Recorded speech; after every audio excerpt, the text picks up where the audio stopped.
चलिए आंखें बंद करते हैं। हे महान सर्वशक्तिमान परमेश्वर, तू ही महिमा, आदर और स्तुति के योग्य है पिता।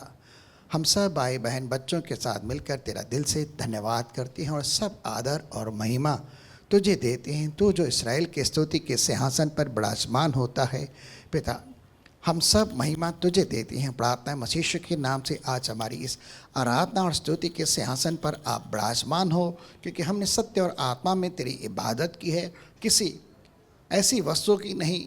लेकिन प्रार्थना करती मसीह यीशु के नाम से इन बेटों को स्वीकार कर और तेरी दया कृपा के द्वारा हमारे इन बेटों को भी स्वीकार कर, जो अद्भुत गवाहियों के द्वारा हो, इनके अंदर भी तेरे नाम की बड़ी महिमा और प्रतिष्ठा हो। चंगा करने वाला, छुटकारा देने वाला, रक्षा करने वाला और आनंदित करने वाला तू हमारा परमेश्वर है पिता। हम सब बातों में तेरी महिमा करते हैं और दुआ करते हैं। तेरी ही दया कृपा से हमने सम्मति पाकर, सामर्थ पाकर, बुद्धि समझ ज्ञान पाकर धन कमाया हो, क्योंकि धन की आशीष तेरे ही द्वारा होती है और उसके अंदर तू दुख की मिलावट नहीं करता। और हमने तेरे घर को नहीं भूला और खाली हाथ तुझे अपना मुंह नहीं दिखाते। हमारी बेटों को स्वीकार कर अपनी वचन के अनुसार हमारे लिए स्वर्ग के जरों के खोल और हम पर अपरंपार आशीष की बारिश को बरसा, कि हमारे जीवन में कोई भी एक ऐसा क्षेत्र न होए जहाँ पर हम तेरी आशीष को न देखें पिता। हम प्रार्थना करते हैं, तन हो, मन हो, आत्मा हो, घर हो, परिवार हो, कार्य व्यापार हो, जॉब्स हो, प्रभु हम हर एक क्षेत्र के अंदर प्रभु हम तेरी महिमा को देखें, तेरी आशीष को देखें, तेरी बरकत को देखें। हम दिल से दुआ करते हैं, क्योंकि तूने वायदा किया है कि तू हमें मांगने वाला नहीं देने वाला बनाने वाला है, और हमें सारे कर्जों मर्जों से मुक्त करके हमें जातियों को उद्धार देने वाला बनाने वाला परमेश्वर है। तू हमें नीचे नहीं हमें ऊंचा रखता है, तू हमें पूंछ नहीं हमें सर बनाता है। हम दुआ करते हैं तेरी महिमा के लिए मेरे खुदा, तेरे लोगों के जीवन के अंदर वह अनुग्रह आए, ताकि जो कुछ मेरे खुदा उन्हें आवश्यक हो सब कुछ उनके पास हर समय बहुतायत से रहे और कोई कमी घटी ना हो। हम सबको तेरे नाम से आशीष करते हैं और आज के शब्द के लिए भी तेरा धन्यवाद करते हैं। तेरे दास को अनुग्रह करना, आशीषित करना, तेरी आत्मा के सामर्थ्य और मत्स्य से बनना, और आज का शब्द हमारे कानों से होते हमारे मन तक आए और हम मन के अंदर अपने जीवन में परिवर्तन दिखाएं और बाहरी तौर पर हमारा चाल चलन भी सुधरे, ताकि तेरे नाम की बड़ी प्रतिष्ठा हो। यीशु मसीह के पवित्र और सामर्थी नाम से आमीन। आइए जोरदार ताली देंगे परमेश्वर के नाम की महिमा के लिए। भाई दिलीप का हम परमेश्वर की वेदी के ऊपर स्वागत करते हैं। बोल प्रभु यीशु की मसीह की जय। प्रभु यीशु मसीह की। यूहन्ना 3:16 के अंदर क्या लिखा है? परमेश्वर ने मुझसे ऐसा प्रेम किया। ये बोलिए, परमेश्वर ने मुझसे, आपसे, हम सब से कितना प्यार किया? कैसा प्यार किया? कितना प्यार किया? बहुत सारा प्यार किया। और क्या किया उस प्यार के अंदर? अपना बेटा दे दिया। क्यों दे दिया भाई? क्या जरूरत पड़ी बेटे को देने के लिए? ताकि हम उस पर विश्वास करें। क्यों विश्वास करें? ताकि हम नाश होने से बच जाएं। हम नाश हो क्यों रहे थे? लेकिन क्या हम पापी थे? और यीशु मसीह कौन है? पापों को क्षमा करने वाला परमेश्वर का पुत्र मसीहा है। एक जोरदार ताली उसके प्रेम के लिए। किन लोगों ने कहा तू अभी तक सो रहा है, हम मर रहे हैं। उनको क्या तकलीफ आई थी? क्या तकलीफ आई थी? तूफान आया था। वो मर रहे थे और तूफान आया था चेलों को, और यीशु मसीह ने तूफान को शांत कर दिया, डांटा और चुप हो गया। तलीता कुमी, इसका अर्थ क्या है? तलीता कुमी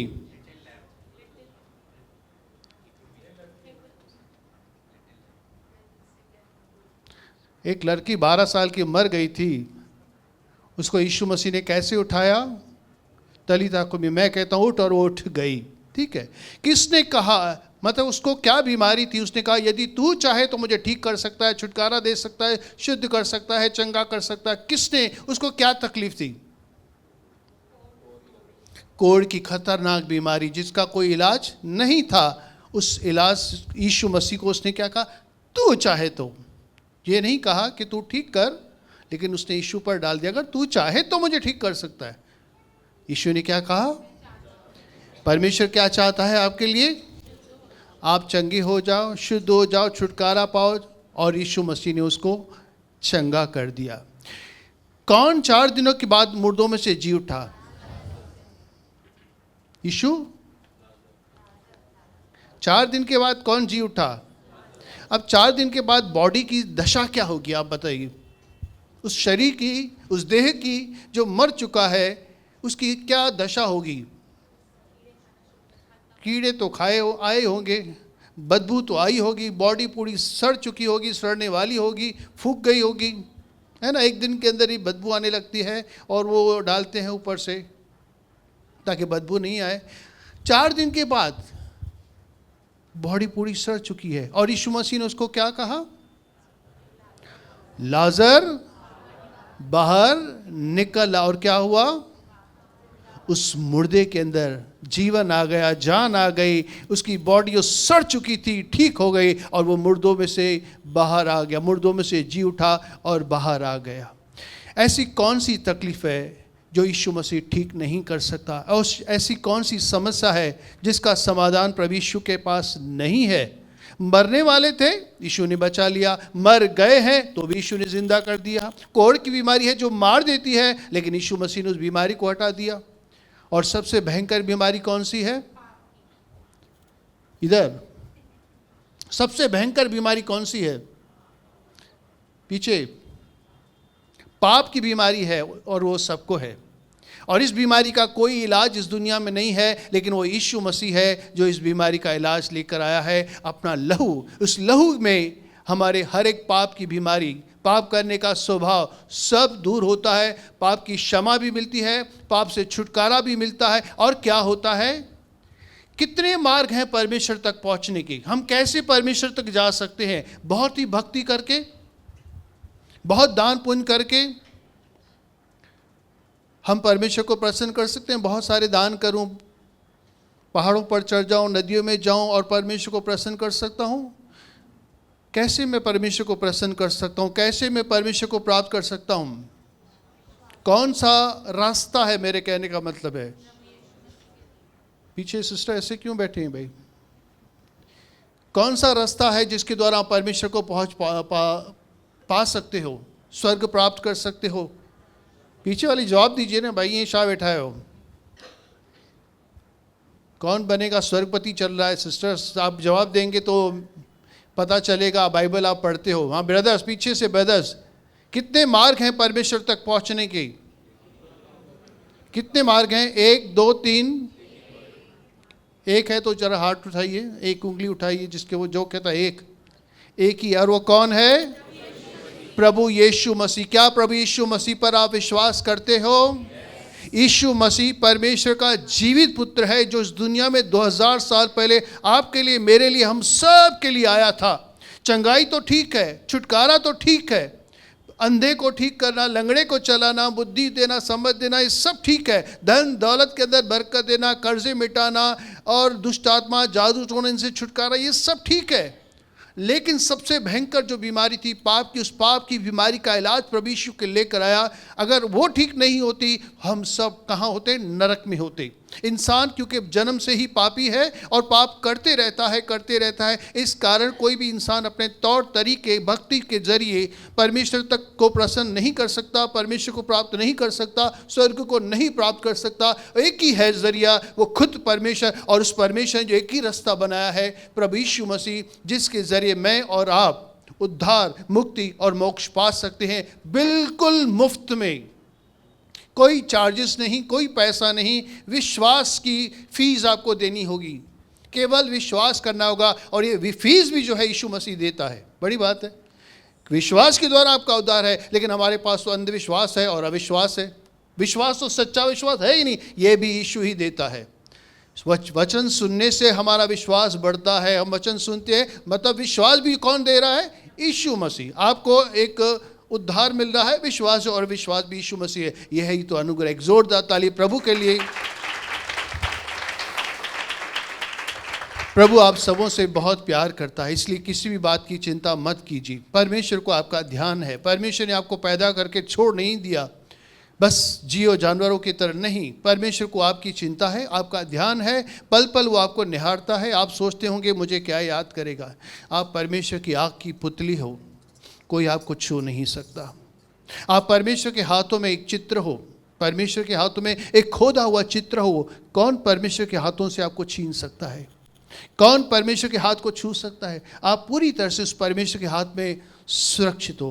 परमेश्वर का ध्यान हर पल आपके ऊपर लगा हुआ है। वो आपसे बहुत प्यार करता है। क्यों न प्रभु के लिए ताली बजाकर उसका धन्यवाद करें और सारी चिंताएं, सारे अपने बोझ उस प्रभु को दे दें जो लेना चाहता है। वो आपकी चिंता और बोझ को लेना चाहता है। आप चिंता मत करो, लेकिन आप केवल और केवल धन्यवाद करो। जब सुख है तब भी धन्यवाद, जब सुख नहीं है तब भी धन्यवाद, क्योंकि प्रभु को मालूम है कि आप दुखी हैं। ये नहीं अरे ये क्या हो गया, मैं यीशु मसीह में आया और मैं दुखी हो गया। इसका मतलब ये नहीं कि प्रभु ने छोड़ दिया या प्रभु ने कहा आपको दुख दिया।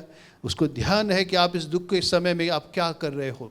विश्वास में दृढ़ रहिए, धन्यवाद करते रहिए। परमेश्वर की यही आपके लिए इच्छा है। पुराने समय के अंदर परमेश्वर की उपस्थिति मूसा के तंबू में हुआ करती थी, लेकिन वो तंबू खत्म हो गया और परमेश्वर की उपस्थिति वहाँ से चली गई। उसके बाद में हम देखते हैं परमेश्वर की उपस्थिति यीशु मसीह के ऊपर आ रही है।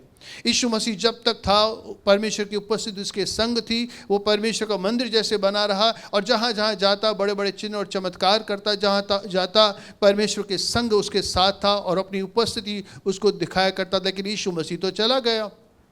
अब परमेश्वर की उपस्थिति कहाँ है? अब परमेश्वर की उपस्थिति कहाँ है? बोलिए मेरे अंदर है, हमारे मध्य में है। जहां दो या दो से अधिक मेरे नाम से इकट्ठा होते हैं, यीशु ने क्या कहा? तो प्रभु हमारे मध्य में भी है। और पहला कुरिन्थियों 6 अध्याय के 19 वचन में क्या लिखा है? क्या तुम नहीं जानते? आप नहीं जानते? बोलो मैं जानता हूं कि मैं परमेश्वर का मंदिर हूं और परमेश्वर मेरे साथ है, मेरे अंदर है। चलिए एक छोटा सा गीत गाएं, यीशु मेरे, गुनगुनाइए। यीशु को मैं पहने हूँ, मुझ में। कोई बोलेगा यीशु मसीह मर गया, बोले मर गया, लेकिन यीशु मसीह जिंदा है, वो मुझ में है। मैं परमेश्वर का मंदिर हूँ, मैं यीशु मसीह का मंदिर हूँ। परमेश्वर मेरे संग है, जहाँ जहाँ मैं जाता हूँ परमेश्वर मेरे साथ चलता है। यीशु मसीह मेरे साथ चलता है, चाहे आंधी हो तूफान हो, यीशु मसीह मेरे साथ है। चाहे मैं कहीं भी जाऊँ, मेरा परछाई मुझे, मेरा साया छोड़ देगा, लेकिन यीशु मसीह मुझे कभी नहीं छोड़ेगा। ये उसका वायदा है कि वो जगत के अंत तक मेरे साथ है, मेरे अंदर है। Praise the Lord. एक जोरदार ताली फिर से प्रभु के लिए। चलिए हम आज के वचन में चलते हैं। बहुत सारी बातें तो आपने सीख ली है कि पुराने समय के अंदर जो तंबू था 3 हिस्सों में बटा हुआ था, वैसे ही हमारा ये शरीर है, हमारा ये जीवन है जो 3 हिस्सों में बटा है, शरीर, आत्मा और प्राण, जो कि दर्शाता है बाहरी आंगन, पवित्र स्थान और परम पवित्र स्थान। तो हम जो है प्रार्थना करते हैं, कैसे करते हैं, आराधना कैसे करते हैं? आत्मा और सच्चाई से। लेकिन अगर शरीर के द्वारा करने पड़ी तो शरीर के द्वारा हम कैसे करेंगे? हम टॉक तो करते हैं जैसे प्रेजेंट वर्शिप और प्रार्थना, लेकिन वॉक भी यानी कि चलना, परमेश्वर के साथ चलना और परमेश्वर की आराधना करना, वो कैसे कर सकते हैं? रोमियो 12 अध्याय का 1 वचन पढ़िए। हम पिछली मीटिंग को भी थोड़ा सा दोहराते हैं। रोमियो 12 अध्याय का 1 वचन। इसलिए हे भाइयों, मैं तुमसे परमेश्वर की दया सिमरन दिलाकर विनती करता हूँ कि अपने शरीरों को जीवित और पवित्र और परमेश्वर को भावता हुआ बलिदान करके चढ़ाओ। देखिए, आप परमेश्वर का मंदिर हैं, परमेश्वर की उपस्थिति आपके साथ रहती है, इसलिए आपको बहुत ध्यान से आपको चलना है। आप अकेले हैं तो ये मत समझिए कोई मुझे नहीं देख रहा।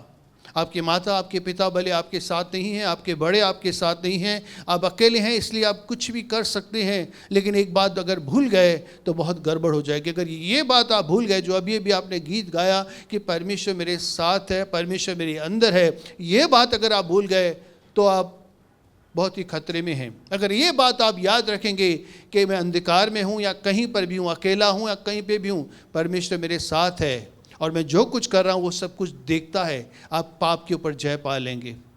लेकिन अगर आप ये भूल गए तो आप कंप्रोमाइज़ कर देंगे, पाप कर देंगे और परमेश्वर के से जैसे अलग हो जाएंगे। लेकिन परमेश्वर क्योंकि आपसे प्यार करता है, वो बार बार हमें याद दिखाता है। उसे यीशु मसीह में आकर हमारा जीवन कैसे बदला। हम पापी थे, लेकिन यीशु मसीह के द्वारा आज हम परमेश्वर की संतान हैं। पहले हम अंधकार थे, लेकिन अब ज्योति हैं, ज्योति की संतान हैं। पहले हमारे ऊपर प्राप्त शैतान की, पाप की, संसार की, शरीर की अभिलाषाएं पूरी होती थी, वो प्रभुता करते थे, पाप हम पर प्रभुता करता था। लेकिन आज हमारे ऊपर कौन प्रभुता कर रहा है, कौन राज्य कर रहा है? प्रभु यीशु मसीह का राज्य हमारे ऊपर है, हमारे जीवन में है, हमारे दिल पर, हमारे दिमाग पर, हमारे एक एक नस और हड्डी पर उसका राज्य है, उसकी इच्छा पूरी होती है। ये केवल शब्दों की बातें हैं।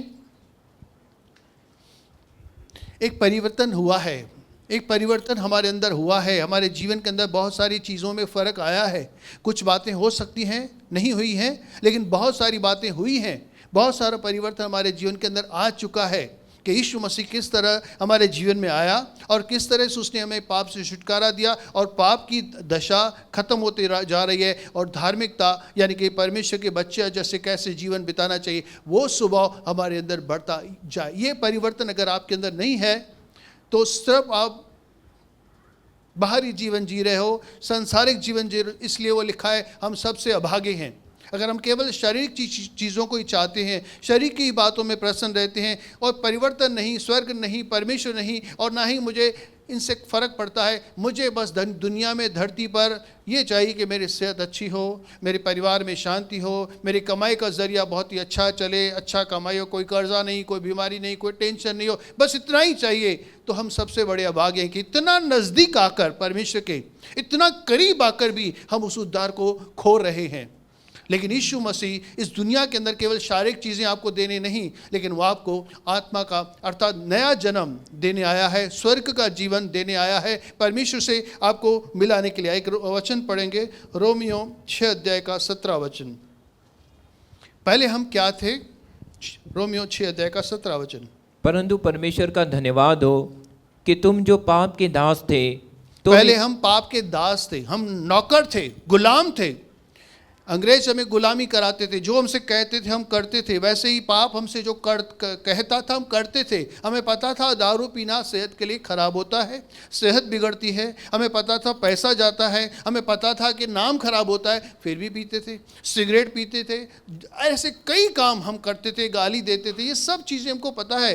हमने वो जो अपने शरीर के जितने भी अंग थे, हाथ पैर आँख कान, सब जैसे पाप के हाथों में दे दिया था, बेच दिया था, गुलाम हो गए थे। जैसे वो हमसे करवाता था, हम इन हाथों से, इन आँखों से, कानों से, जुबान से, शरीर से हर प्रकार का पाप किए करते थे। हम इंस्ट्रूमेंट बन गए थे पाप का, वो जैसा चाहता हमें चलाता था। लेकिन अभी 18 में, और पाप से छुड़ाए जाकर धार्मिकता के दास हो गए। अभी आप धार्मिकता की, आप परमेश्वर के दास हो गए हो। परमेश्वर के अपनी इच्छा से, ऐसे नहीं गुलाम बनाया उसने, आप सेवा कर रहे हो। किसकी? परमेश्वर की आप सेवा कर रहे हो। अब ये हाथ और पैर पाप के लिए नहीं इस्तेमाल होते, ये कान नाक जो भी है हमारे शरीर का एक एक अंग जो है किसके लिए इस्तेमाल होता है? परमेश्वर के राज्य के लिए इस्तेमाल होता है। ये परिवर्तन आपके और मेरे अंदर आया है।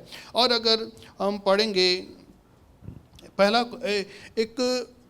अगर कोई पौलुस के घर के आगे कोई जाता था ना, आपको पता है पौलुस के घर के अंदर के पास कोई जाता था ना, तो उसको बहुत सारी आवाज़ें सुनाई देती थी, बहुत लड़ाई होती थी, बहुत ऐसे घूसे एभ्युम एभ्युम ऐसे बहुत सारे आवाज़ आते थे। कोई भी उसके घर के दरवाजे से बाहर जाता था पौलुस के, आपको पता है? ये आपने नहीं सुना है, लेकिन लिखा है बाइबल में, बहुत सारी आवाज़ें आती थी। कोई भी उसके घर के बाहर जाएगा और मारने कूटने की आवाज़ सुनाई देती थी। देखिए यहाँ पर लिखा है, पहला कुरिन्थियों 9 अध्याय का 27 वचन। परंतु मैं अपनी देह को मारता कूटता। हाँ, वो मारता किसको था? पौलुस मारता था, अपने मुंह को मारता था। निंदा कर रहा है, गलत रास्ते पे चला, टांग पे लात मारेगा, इसको मारेगा, उसको मारता, अपने शरीर को मारता था, एक एक अंग को मारता था। मतलब डिसिप्लिन करता था, परमेश्वर के मार्ग पर चलाता था। नहीं, तुझे गलत मार्ग पर नहीं चलना है, तुझे ये मार्ग पर चलना है। तुझे गलत नहीं बोलना है तो ये बोलना है। तुझे गलत नहीं सुनना है तो ये सुनना। अपने शरीर को जैसे वश में लाता था। हमने पहले क्या? पाप के हाथ में दे दिया, तो पाप जैसे करवाता हम करते। आज भी कई लोग हैं, मोबाइल ले लो, टीवी ले लो या कुछ भी ले लो, करते जाएंगे, स्क्रॉलिंग करते जाएंगे, देखते जाएंगे, देखते जाएंगे, देखते जाएंगे। जैसे मोबाइल आपको चलाता है, कई घंटे बीत जाएंगे, लेकिन फिर भी आपका किसी का मन नहीं भरेगा कि और थोड़ा 2 मिनट, और थोड़ा 2 मिनट, और थोड़ा 2 मिनट। लेकिन बाइबल की बात आई तो कि बाइबल पढ़ना है, बाद में पढ़ता हूँ, थोड़ी देर के बाद पढ़ता हूँ, जितना हुआ तो अवॉइड करते हैं।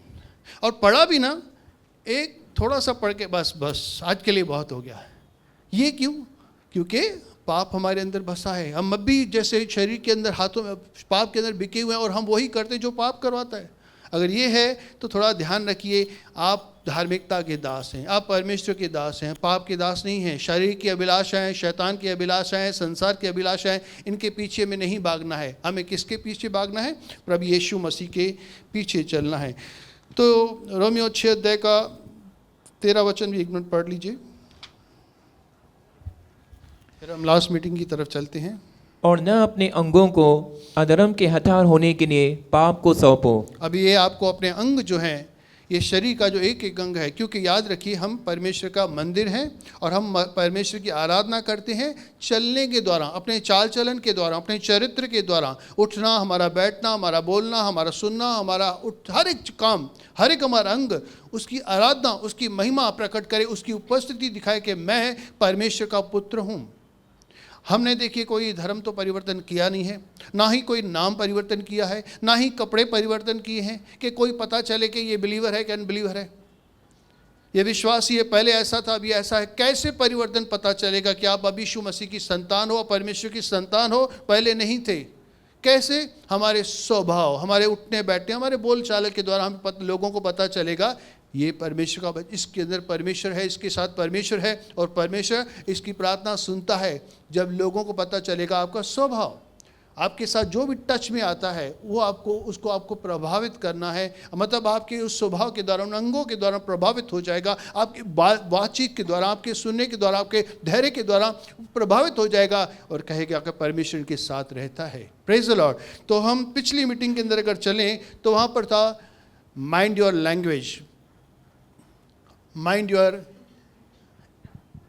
टंग, यानी अपनी ज़ुबान को नियंत्रण में रखें। हमने अपनी ज़ुबान के विषय में सुना था कि ज़ुबान किस तरह से, इसके अंदर जीवन भी है, मृत्यु भी है। हम इस ज़ुबान के द्वारा क्या क्या करते थे? पहले की निंदा करते थे, गाली बकते थे, श्राप देते थे, गंदी गंदी बातें बोलते थे, कंप्लेन करते रहते थे। इस ज़ुबान के द्वारा बहुत गंदी बातें हुआ करती थी, नेगेटिव बोलते थे, बहुत सारी बातें इस मुख से, गंदी गाली ये सब निकलते थे, है ना। लेकिन अब क्या होता है? चलिए देखते हैं अभी क्या होना चाहिए। इब्रानियों 13 अध्याय का 15 वचन। पहले कंप्लेन होती थी, गाली होती थी, गॉसिपिंग होती थी, निंदा होती थी, श्राप होते थे। इसलिए हम उसके द्वारा स्तुति रूपी बलिदान अर्थात उन होठों का फल जो उसके नाम का अंगीकार करते हैं परमेश्वर के लिए सर्वदा चढ़ाया अभी करें। आपको परमेश्वर के लिए फल लेके आने हैं, केले लेके आने हैं, नारियल लेके आना है। क्या लेके आना है? परमेश्वर को फल चाहिए। कौन से फल चाहिए? ये होठों का फल चाहिए। कौन से फल चाहिए? ये फल आपको यहाँ पर लेकर आना है। धन्यवाद, हर बात के अंदर धन्यवाद। जैसे अभी भी सुना, अच्छी बात के लिए भी धन्यवाद, लेकिन जब हम परिस्थितियाँ हमारी विपरीत हैं, समस्याएं हैं, तो भी धन्यवाद। तो भी परमेश्वर की जो इच्छा है ना आपके लिए यही है कि आप धन्यवाद करो, हर पल धन्यवाद। तो इब्रानियों का इस मुख के द्वारा सदा परमेश्वर का धन्यवाद निकला करे। और दूसरा एफिसियों 5 अध्याय का 19-20 में क्या लिखा है? देखिए, हम देख रहे हैं कि पहले हम गाली देते थे, अभी हम गाली नहीं देते। तो क्या कर रहे हैं? पहले श्राप देते थे, अब पहले निंदा करते थे, कंप्लेन करते थे, लेकिन अभी क्या परिवर्तन आया है? देखिए आपके अंदर ये परिवर्तन आया है कि नहीं आया है? और आपस में भजन और स्तुति गान और आत्मिक गीत गाया करो। जब हम आपस में मिलते हैं तो हम क्या करते हैं? जैसे हमने बहुत सारे गीत गाए, तो आत्मिक गीत गाते हैं। पिक्चरों के गीत गाए थे क्या? पिक्चरों के गीत हमने नहीं गाए। हमने परमेश्वर की महिमा के गीत गाए, स्तुति के गीत गाए, धन्यवाद के गीत गाए। हमें आपस में भजन कीर्तन करना है। आप जब साथ में हैं तब भी, जब आप साथ में नहीं हैं, ट्रैवल कर रहे हैं, घर के अंदर, किचन के अंदर काम कर रहे हैं, तो भी आप प्रभु की महिमा गीतों के द्वारा कर सकते हैं। तो हमें इस बुक के द्वारा धन्यवाद भी करना है, गीत भी गाने हैं। और उसके बाद में लिखा है रोमियो 12 अध्याय के 14 वचन में,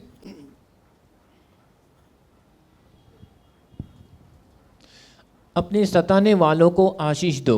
सताते हैं लोग आपको, परेशान करते हैं आपको, बहुत लोग परेशान करते हैं। अनबिलीवर्स तो है ही हैं, घर के बिलीवर्स ही परेशान करते हैं, घर के अंदर विश्वास ही है वही परेशान करते हैं, घर के मेंबर्स ही, बच्चे भी परेशान करते हैं। लेकिन आपको क्या देना है? उनको आशीष दो, शराब न दो। उनको ज़रूरत, जैसे हमने पिछले समय में सीखा था, उनको क्या आवश्यक है?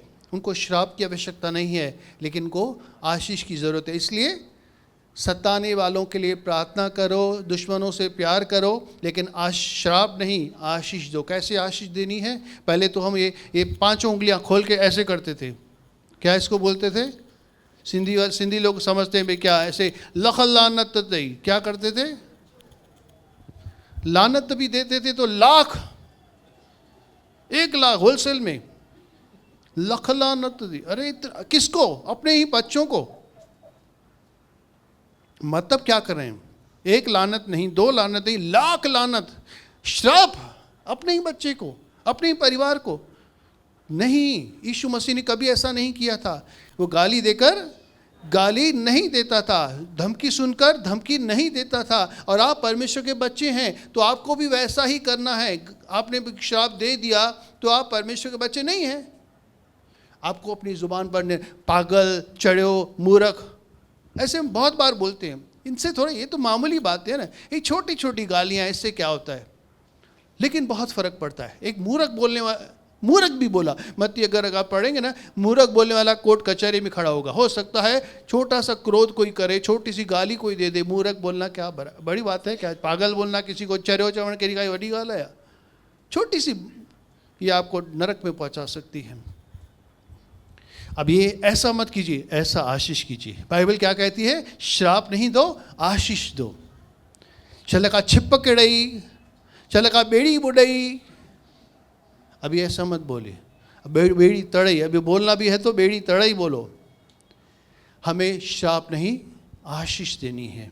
आप परमेश्वर के बच्चे हैं और आपके बच्चों को भी आशीष ही चाहिए, आपके परिवार के लोगों को भी आशीष चाहिए। आपके सताने वाले जो आपको सता रहे हैं, क्यों सता रहे हैं? आपके पड़ोसी सता रहे हैं, आपके दुश्मन आपको सता रहे हैं, तो क्यों सता रहे हैं? उनको कोई तकलीफ है तो आप उनको और श्राप देंगे और आपको सताएंगे, क्योंकि और तकलीफ में आ जाएंगे। आप चाहते हैं अगर वो आपको नहीं सताए, आप उनको आशीष दो, वो खुश रहेंगे, आपको कुछ तंगी नहीं करेंगे, आपको परेशानी नहीं करेंगे, क्योंकि वो खुश हैं, वो अपने घर खुश, आप अपने घर खुश। आप उनको श्राप दिए, वो तकलीफ में होंगे और आपको देखेंगे ये तो खुश पड़ा है, आपको तंग करेगा। तो भाई आपको तंग करने से बचना है। अभी क्या करना है? आशीष देनी है। अपनी ज़ुबान पर लगाम तो देनी है, कंट्रोल तो करना ही करना है, लेकिन धन्यवाद भी करना है, प्रभु के गीत भी गाने हैं, भजन कीर्तन भी करना है, परमेश्वर का वचन अपने मुंह से कन्फेस करना है। लेकिन बाकी लोगों के साथ में जैसे विवाह लिखा है, आशीष देनी है, श्राप नहीं देना है। Praise the Lord. तो आगे बढ़ते हैं। अब आते हैं एक और अंक के पीछे, मत्ती 6 अध्याय का 22 वचन।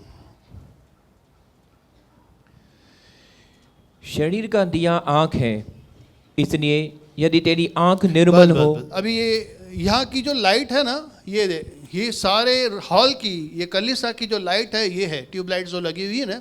अगर ये लाइट नहीं रहेंगी तो क्या होगा? अंधकार हो जाएगा। ये लाइट जो है ये हॉल की है, लेकिन इस हॉल की, इस शरीर की जो लाइट है वो क्या है? ये हमारी आँख है। अगर ये लाइट हो और ये नहीं हो, आप कुछ भी देख नहीं पाएंगे। ये हमारी लाइट है।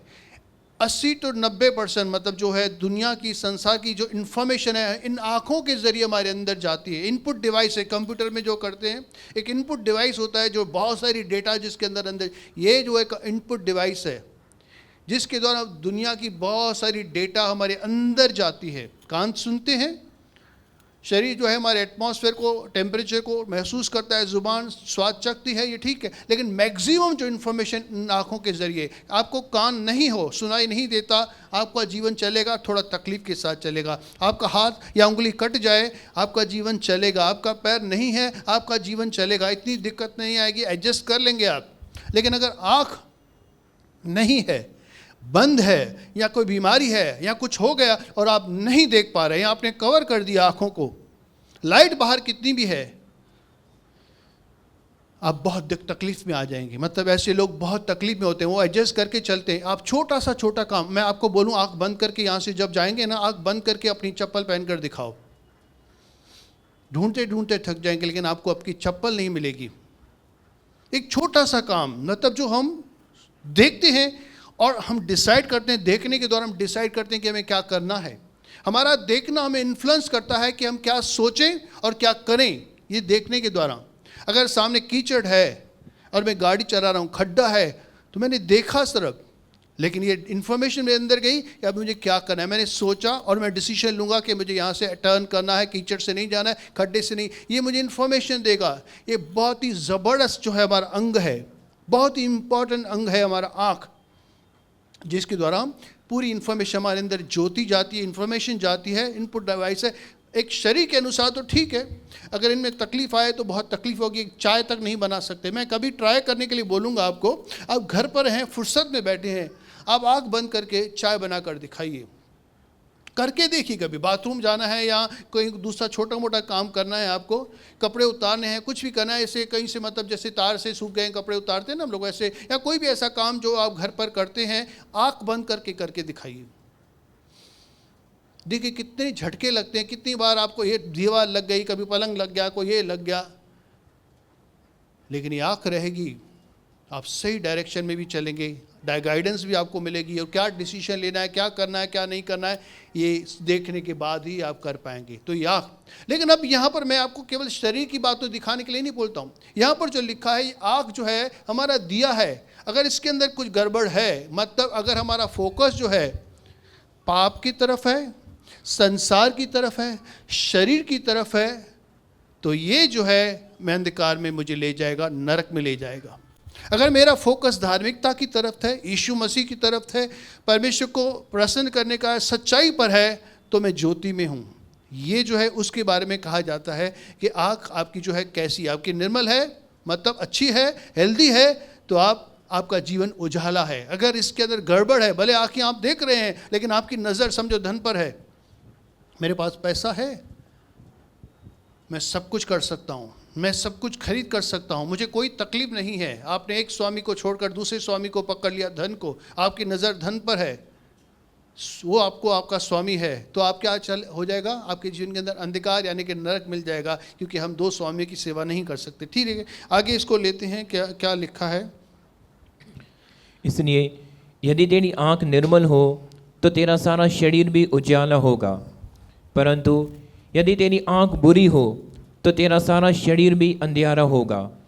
टाइम बहुत हो रहा है, मैं आपसे एक और सवाल पूछना चाहता हूँ। जैसे हमारी ज़ुबान में बहुत ये है कि जीवन भी है, मृत्यु भी है। इस ज़ुबान के ज़रिए या तो हम स्वर्ग को प्राप्त करेंगे, या इस ज़ुबान के द्वारा स्वर्ग को वंचित कर देंगे या नरक में चले जाएंगे। ज़ुबान के अंदर जीवन है, मृत्यु है, ये तो आपने देखा। लेकिन क्या इन आँखों के साथ भी कुछ ऐसा है?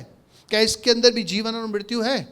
क्या ऐसा आँख के साथ भी कुछ रिलेटेड है बात? देखते हैं वचन में, मरकुस 9 अध्याय का 47 वचन। मरकुस 9 अध्याय 47। और यदि तेरी आँख तुझे ठोकर खिलाए तो उसे निकाल डाल। काना होकर परमेश्वर के राज्य में प्रवेश करना तेरे लिए इससे भला है कि 2 आँख रहते हुए तू नरक में डाला जाए। यह आँख अगर सही डायरेक्शन नहीं है, हेल्दी नहीं है, नॉर्मल नहीं है, तो ये हमें नरक में पहुंचा सकती है। लेकिन अगर आँख सही है, ठीक है, मैं केवल हेल्थ के बारे में नहीं कह रहा हूँ, लेकिन हमारा ध्यान कहाँ है, हमारी नज़र कहाँ है। हमारी नज़र यानी कि अगर हमारी नज़र पवित्र है तो हमारे विचार भी पवित्र, हमारी सोच भी पवित्र, हमारा एक्शन भी पवित्र, हमारी इच्छाएं भी पवित्र होंगी। लेकिन हमारी आँख के अंदर बुराई है, अगर आँख के अंदर कुछ गलत है, पाप है, भले हम देखते हैं, लेकिन अगर उसका डायरेक्शन गलत है तो ये हमें नरक में पहुंचा सकता है, हमें ठोकर दे सकता है, हमें परमेश्वर से अलग कर सकता है। कैसे इस आँख का इस्तेमाल करें और क्या इस्तेमाल करें? केवल देखना ही तो काम होता है इसका। यहाँ पर लिखा है भाई उस आँख को काट डालो, निकाल दो, आँख को ही निकाल दो। अच्छा है तुम भले आँख नहीं रहेगा, स्वर्ग तो जाएगा, लेकिन आँख रहते हुए नरक में जाओगे तो क्या फ़ायदा? मतलब इतना खतरनाक बात है। तो क्या करें भाई इन आँखों से? ज़ुबान से तो हमने कुछ बातें सीख ली, लेकिन आँख के द्वारा हम क्या करते हैं और क्या कैसे करते हैं? सबसे पहली बात है, हम इससे न्याय करते हैं, जजमेंट करते हैं। इस आँखों को किसी को देखकर, किसी का एटीट्यूड देखकर, किसी का स्वभाव देखकर या किसी के कपड़े देखकर हम तुरंत जजमेंट करते हैं। सुप्रीम कोर्ट आगे फेल है हमारे, हम बिलीवर्स, हम विश्वासी की बात कर रहा हूँ मैं। सुप्रीम कोर्ट फेल है, उसके जज फेल है, हमारी जजमेंट एकदम झटके के साथ होती है। ये विश्वासी है, ये ढोंगी है, ये ऐसा है, ये क्या स्वर्ग जाएगा, ये कौन स्वर्ग जाएगी, ये तो ऐसी है, वो तो ऐसा है। तुरंत हम जजमेंट करते हैं। इन आँखों को केवल देखकर हम बाहर से देखते हैं और जजमेंट पास कर देते हैं कि ये स्वर्ग जाएगा, ये नहीं जाएगा, ये विश्वासी है, ये ढोंगी है, ये ऐसा है, ये ऐसी है, वो वैसी है। इन आँखों के द्वारा हम जजमेंट करते हैं। एक देखते हैं एग्जाम्पल, पहला शमूएल 16 अध्याय का 6वां वचन। यहाँ पर एक शमूएल नबी है, परमेश्वर ने इसको कहा यिशै के घर में जा और राजा होने के लिए किसी का अभिषेक करना है, तुम्हें अनॉइंट करना है। तो वहाँ पर गया और वहाँ पर उसने एक बड़े से बेटे को देखा। सबसे बड़ा बेटा जो यिशै का था, बहुत ही अच्छा, मतलब हेल्दी था, लंबा चौड़ा था, बॉडी बिल्डर था। तो परमेश्वर उसने एक जजमेंट लगा दी, यही होगा राजा, इसकी हेल्थ, इसकी हाइट, इसकी सेहत इतना मस्त है, काबिल है, यही राजा होगा। जजमेंट लगा दी। पढ़िए वचन। जब वे आए तब उसने एलियाब पर दृष्टि करके सोचा कि निश्चय जो यहोवा के सामने है वही उसका अभिषिक्त होगा। हम लोग करते हैं गलती, किसी के कपड़े देखकर, किसी की कुछ बातें सुनकर जजमेंट लगाते हैं, यार ये ज़बर स्पिरिचुअल होगा, ये ज़बर अच्छा होगा, ये ऐसा होगा, ये ऐसा होगा, लेकिन फेल हो जाते हैं। हमें उसके मन के बारे में, उसके अंदर के बारे में पता नहीं कि वो क्या है। और जिसको हम तुच्छ समझते हैं, जिसको हम छोटा समझते हैं, जिसको जो हमारी नज़र में कुछ भी नहीं है, जो दाऊद के लिए लिखा है सबसे छोटा, तुच्छ, मतलब छोटा था, और ये क्या राजा बनेगा, लेकिन परमेश्वर ने उसको चुन लिया कि ये राजा बनेगा। जजमेंट फेल कर दी। किसकी? बड़े से बड़ी नबी जो शमूएल है, उसकी जजमेंट फेल। हमारी आंखें हमें धोखा देती हैं। हम बाहर से रूप देखकर जजमेंट कर लेते हैं, ये अच्छा है, ये अच्छी नहीं है, ये अच्छी है, ये अच्छी नहीं है। कपड़े देखकर, रुतबा देखकर, अमीरी गरीबी देखकर, सुंदरता देखकर, ये सब देखकर जजमेंट लगाते हैं। जजमेंट लगाना बाइबल में देखिए क्या लिखा है। चलिए एक और वचन भी पढ़ते हैं। एक याजक है, एक पास्टर है एली, एक स्त्री को देखता है ऐसे बरबर कर रही है, बोला दारू पीकर आई है, मदिरा पीकर आई है और बरबर कर रही है। यहाँ पर कौन थी वो स्त्री? हन्ना। पहला शमूएल पहले अध्याय के अंदर अगर आप जाएंगे तो 12, 13 और 14 वचन के अंदर ऐसा लिखा है। उसने कहा कब तक नशे में रहेगी? एक याजक, एक पास्टर जिसकी पारखी नज़र होती है, उसने वो स्त्री को देखा ये बरबर कर रही है, मतलब दारू पी कर आई है। लेकिन क्या था, वो बहुत परेशान थी, दुखी थी, हताश थी। वो तो बेचारी रो रो कर प्रार्थना कर रही थी, उसकी शब्द भी नहीं निकल रहे थे। इतनी परेशान थी बेचारी, इतनी तंग थी, इतनी व्याकुल थी कि उसके मुंह से शब्द नहीं निकलते। वो रो के प्रभु को प्रार्थना कर रही थी। लेकिन जजमेंट क्या निकल गई? एली ने क्या जजमेंट निकाली? ये नशे में है। हमारी आंखें में धोखा देती हैं। इसलिए इन आंखों पर जजमेंट वाली, न्याय की या किसी के लिए दोष लगाने वाली बात कब लगाओ? मत्ती के अंदर चलिए 7 अध्याय का 1 वचन। दोष मत लगाओ कि तुम पर भी दोष न लगाया जाए। अंग्रेजी में देखिए दोष, हम इंग्लिश में, हिंदी में बोलते हैं दोष, लेकिन इंग्लिश में क्या लिखा है? जजमेंट। हम जज न करें किसी को देखकर जजमेंट न करें कि ये अच्छा है या बुरा है, या विश्वासी है या अविश्वासी है, या पाखंडी है, स्वर्ग जाएगा नहीं जाएगा, ये ऐसा है वो वैसा है, ये ऐसी है वैसी है। जजमेंट करना बंद करो। क्यों बंद करें? इन आँखों के ऊपर भरोसा मत करो किसी को देखकर। क्यों? आगे पढ़िए।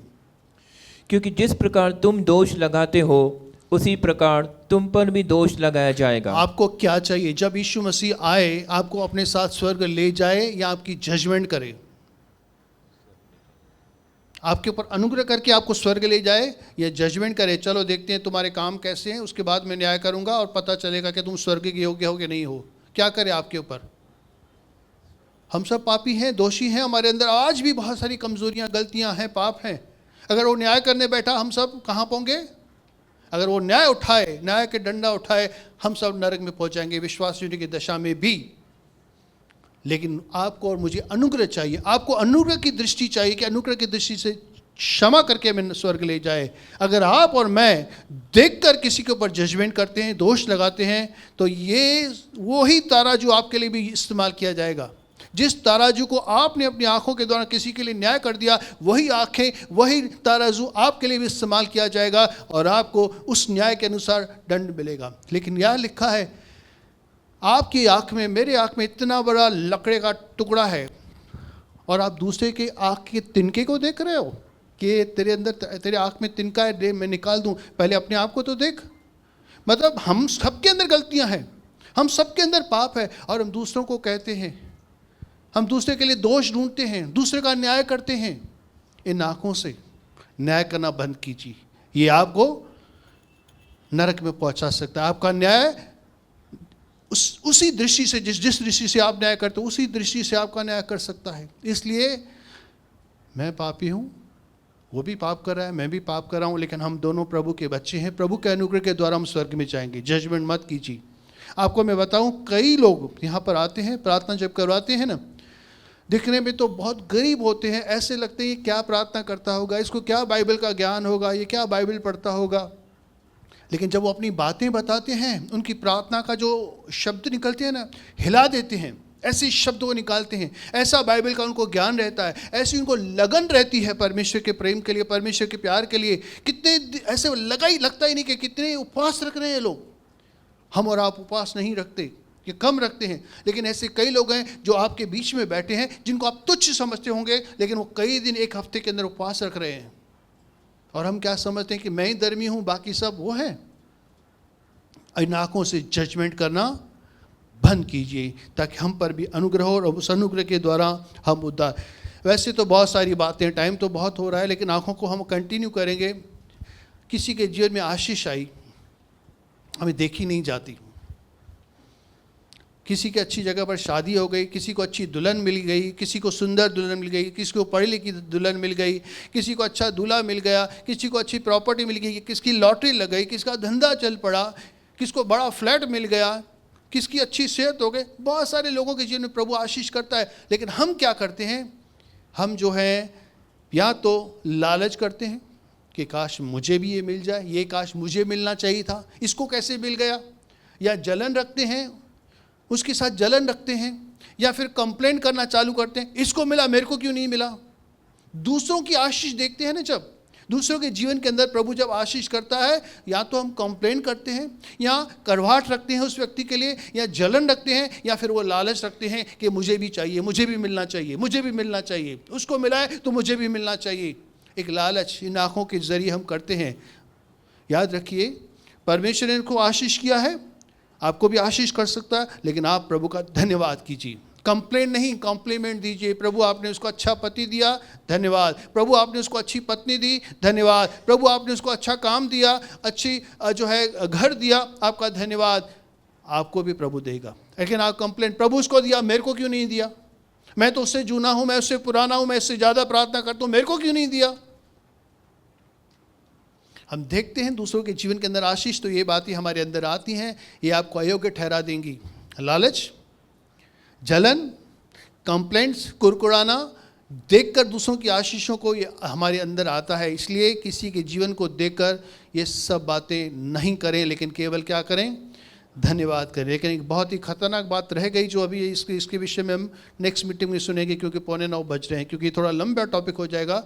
हम इसे कंटिन्यू करेंगे कि किस तरह से हम आँख को कहाँ लगाएं ताकि हम सुरक्षित रहें और परमेश्वर को प्राप्त करें। याद रखिए, ये आँख आपका सोचने के लिए इन्फ्लुएंस करती है आपको।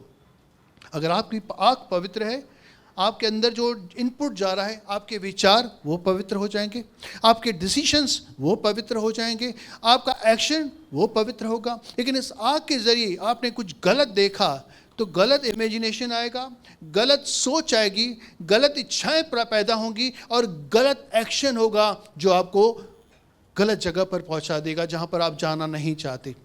अगर आपकी आँख दुनिया की बातें ढूंढ रही हैं तो आप बाहरी आंगन में ही हैं, लेकिन आपकी आँख अगर परमेश्वर पर है, यीशु, अपनी आँख, अपना ध्यान यीशु पे किए लगाओ। इब्रानी में लिखा है ना, अपना ध्यान यीशु की ओर करो। तो हमें अपना ध्यान, हमें किसको ताकते रहना है? परमेश्वर को ताकना है, यीशु को ताकना है, अपना ध्यान परमेश्वर की तरफ देखना है। ये आँखें तो सबकी हेल्दी हैं, सबको कलर की पहचान है, सबको लाइट, हर एक पढ़ सकता है, लिख सकता है, लेकिन दृष्टिकोण यानी कि आपकी सोच क्या है, उसके पीछे आपका इंटेंशन क्या है, ये आपको ही पता है। हमें नहीं पता कि हम किस दिशा से किसको देख रहे हैं, और वो दिशा अगर हम आगे हम चलेंगे, सीखेंगे, लेकिन ये प्रार्थना ज़रूर करेंगे कि परमेश्वर मुझे वो आँखें दे कि मैं वही देखूं जो तू दिखाना चाहता है।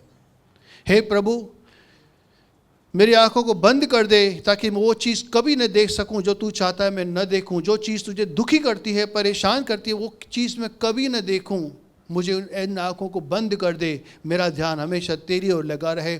हमें इस आँखों को पवित्र कर, इस आँखों को अपने कंट्रोल में ले, इस जुबान को कंट्रोल में ले, इन कानों को, इस शरीर अंगों को प्रभु अपने नियंत्रण में ले, ताकि मैं कहीं गलत दिशा में तरफ न चला जाऊं। और परमेश्वर आपकी मदद करेगा, परमेश्वर आपकी सहायता करेगा। आपका एक एक अंग, जुबान धन्यवाद करेगी, आँख धन्यवाद करेगी, कान धन्यवाद करेगी। ये आगने वाले समय में हम ज़रूर देखेंगे। प्रभु आपको आशीष करेगा।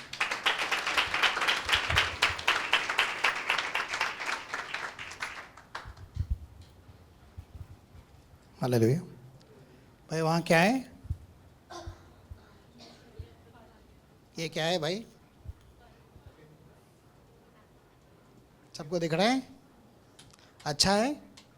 कलर क्या मस्त है, क्या सुंदर दिख रहा है, खाने को दिल हो रही है भाई। वहाँ पर एप्पल है, अरे पीच भी है भाई, अनार भी है, मौसम्बी भी है, अंगूर भी है, वाह क्या बात है, स्ट्रॉबेरी भी है। बहुत अच्छे हैं भाई। देखकर मन में चाहत होती कि एक दो तोड़ के मैं भी खाऊं। यही हालत हवा के साथ भी हुई थी। उसने फल को देखा था सिर्फ आंख से और मन में चाहत आ गई, खाने के योग्य है।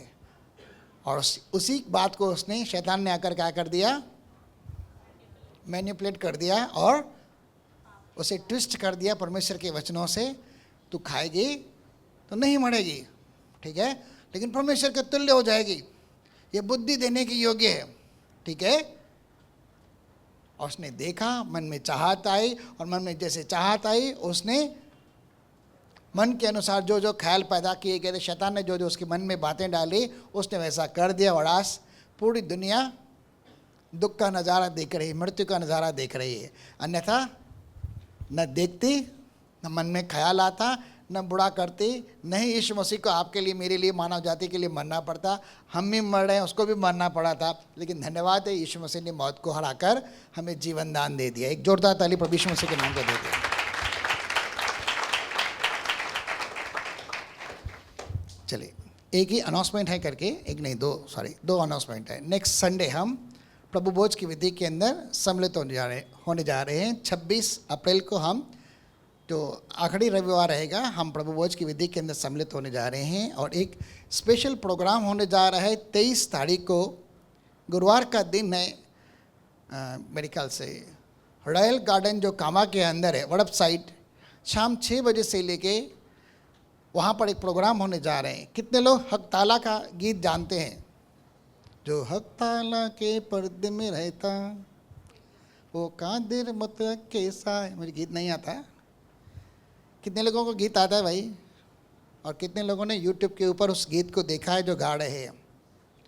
वो सारी टीम बिशप टोनी के साथ उस काम्बा विलेज के अंदर जो रॉयल गार्डन है, शाम 6 बजे से लेके आने को जा रहे हैं। आप में से जो कोई भाई या बहन वहाँ जाना चाहे, गुरुवार 23 तारीख इसी अप्रैल के अंदर, आप में से जो कोई जाना चाहे वो आ रहे हैं, आप बिल्कुल भी जा सकते हैं, ठीक है। आंखें बंद करेंगे और अपना ध्यान लगाएंगे कहाँ पर? किसकी ओर लगाएंगे ध्यान? कौन किसको देख रहा है भाई? सिर्फ मेरी आंखें खुली है, ठीक है। कौन किसको देख रहा है? चलिए हम सब प्रभु यीशु मसीह को देखेंगे। कहाँ देखेंगे? स्वर्ग में। प्रभु तू वहाँ है, मैं भी चाहता हूँ कि वहाँ पर आऊँ। मैं तुझे देख रहा हूँ महिमा के साथ, पिता के साथ सिंहासन पर देख रहा हूँ, और प्रार्थना करता हूँ कि प्रभु मुझे भी वहाँ आने दे, ठीक है। बस ये दृश्य मेरी आंखों के सामने चलता रहे, और किसी भी और दृश्य को मैं अपनी आंखों से देखना नहीं चाहता। मैंने सदा परमेश्वर को अपने दाहिने और विराजमान होते हुए देखा है। इस कारण क्या होता है? मेरे पैर फिसलते नहीं, मेरे डग फिसलते नहीं। देखने के हम परमेश्वर की ओर ध्यान लगाएंगे तो हम कभी पाप नहीं करेंगे, ठीक है। और देखने के द्वारा दाऊद हमेशा बुराई पाप से बचता रहा, लेकिन एक बार उसने देखा और देखकर क्या किया? गड़बड़ हो गई दाऊद के द्वारा भी। तो ये देखने के द्वारा बहुत कुछ गड़बड़ी पैदा कर सकती है। इसलिए हम क्या करेंगे? प्रभु सदा मेरा ध्यान, मेरी आंखें सदा तेरी ओर लगी रहे। भजन संहिता 121 के अंदर लिखा है, मैं कहाँ देखूंगा? मैं पर्वतों को देखूंगा, क्योंकि मेरी सहायता वहाँ से आती है, ठीक है। पवित्र पिता परमेश्वर, प्रभु यीशु मसीह के महान और सामर्थ्य नाम से, जिस तरह से कल हमने अपने शरीर को पाप के कारण अपनी अभिलाषाओं के साथ गुलाम होने के लिए सौंप दिया था, परंतु अब उस समय तो हम पिता धर्म की ओर से आज़ाद थे, परंतु इन दिनों के अंदर हम अपने शरीर को जीवित पवित्र भावता हुआ बलिदान करके तेरे हाथों में सौंपते कि हमारी आंखों के द्वारा, हमारी ज़ुबान के द्वारा, हमारे कान के द्वारा, हमारे हाथों के द्वारा, हमारे पैरों के द्वारा और हमारे मस्तिष्क के द्वारा सर्वदा तेरी महिमा हो। हमारी आंखों को व्यर्थ वस्तु को देखने से फिर जिस तरह से अय्यूब ने अपनी आंखों से वाचा बांधी थी कि मैं कदापि किसी रीति से किसी स्त्री को बुरी दृष्टि से न देखूंगा पिता, उसी तरह से व्यर्थ वस्तुओं से हमारी आंखों को फेर, और व्यर्थ वस्तुओं से न केवल हमारी आंखों को फेर लेकिन हमारे मन को भी फेर दे, ताकि उन आंखों के द्वारा कोई बुराई हमारी आंख के द्वारा मन के अंदर न जाए, और मन के अंदर जब बुराई पैदा हो तो पाप की इच्छा हमारे जीवन के अंदर प्रकट हो, जो कि हवा ने की और जिसके कारण हम मृत्यु का भुगतान देख रहे हैं पूरी दुनिया कर ही। प्रार्थना करते हैं कि प्रभु इन कानों के द्वारा भी प्रभु हम किसी की निंदा न सुने, और ज़ुबान के द्वारा कदापि किसी रीति से किसी का न्याय न करें, लेकिन प्रार्थना करते हैं इन आँखों को स्वर्ग स्थानों की ओर लगाते हैं, इन कानों को तेरी वचनों की ओर लगाते हैं, और इस ज़ुबान के द्वारा जो तू कहता है आशीष के लिए हम सबों को आशीष देते हैं, चाहे वह दुश्मन हो, चाहे पड़ोसी हो, चाहे दोस्त हो, घर परिवार का कोई सदस्य हो, यहाँ तक कि खुद हम अपने आप को और अपने बच्चों को भी इस ज़ुबान के द्वारा सदा आशीष देते रहें। इस ज़ुबान का नियंत्रण भी तू ले, क्योंकि इस ज़ुबान को कदापि कोई कंट्रोल नहीं कर सकता, लेकिन प्रार्थना है कि ज़ुबान का नियंत्रण तू ले ले, कि ज़ुबान के द्वारा तेरी नाम की महिमा हो, स्तुति हो, आराधना हो, धन्यवाद और जय के गीत हो, और इस ज़ुबान को भी व्यर्थ बात से फेर दे पिता। हम दिल से धन्यवाद करते हैं प्रभु यीशु मसीह के नाम से, कि इन दिनों के अंदर मेरे खुदा हमें सत्य में अपने शरीर और शरीर के सारे अंगों को जीवित और भावता बलिदान करके तुझे अर्पित करने के लिए तू हमें सिखा रहा है, जो कि बाहरी आंगन की सेवकाई है। हम दुआ करते हैं कि यीशु मसीह के नाम से शरीर के द्वारा भी हम तेरी महिमा करें, मन के द्वारा भी तेरी महिमा करें, और आत्मा के द्वारा भी पवित्र होकर सदा तेरी महिमा करें। और प्रभु हमारा शरीर उजियाले से और महिमा से मंडित होने पर, और इसके अंदर कदापि किसी प्रकार की बुराई ना है। हम सब बातों के लिए तेरा दिल से धन्यवाद करते हैं, सारा आदर और महिमा तुझे देते हैं पिता। इस समय मैं विशेष दुआ करता हूँ, इस समय जितने सारे लोग बोझ से दबे हुए हैं प्रभु, चिंता के कारण दबे हुए हैं पिता, जो अपने आप नहीं कर पा रहे हैं बेदे खुदा, न तो अपने कानों को व्यर्थ बातों को सुनने से, न अपनी आंखों के व्यर्थ बात को देखने से, न अपनी ज़ुबान से व्यर्थ बात को बोलने से रोक नहीं पाते। प्रार्थना करते कि प्रभु सबका नियंत्रण तू अपनी आत्मा के द्वारा अपने हाथ में ले ले पिता, और सबको मेरे खुदा तेरी ओर ले आने में सहायता कर। तू हमारा चरवाहा है, हम तेरी बातों को सुने और तुझे देखें। तू हमारे आगे आगे चल कि हम तुझे देखते हुए तेरी ही राहों के ऊपर चल पाएँ, और प्रभु तेरी इच्छा को पूरा करें, और यहाँ वहाँ हम न भटके न फिरें। प्रति हम दुआ करते हैं तू हमें मार्गदर्शन दे। हम सारी बातों के लिए आपका धन्यवाद करते हैं, सारा आदर महिमा तुझे देते हैं प्रभु यीशु मसीह के सामर्थ्य नाम से। पिता परमेश्वर का प्रेम, प्रभु यीशु मसीह का अनुग्रह और पवित्र आत्मा की सहभागिता अब से लेकर सर्वदा तक, जब तक मसीह यीशु बादलों पर आए, हम तमाम भाइयों और बहनों के संग बनी रहे और बढ़ती रहे। सारे भाई बहन बोलेंगे बोल प्रभु यीशु मसीह की। परमेश्वर आप सबको आशीष करे, अनुग्रह शांति से भरे। भाई लोग भाइयों से, बहनें बहनों से हाथ मिलाकर प्रेज़ द लॉर्ड कर सकते हैं।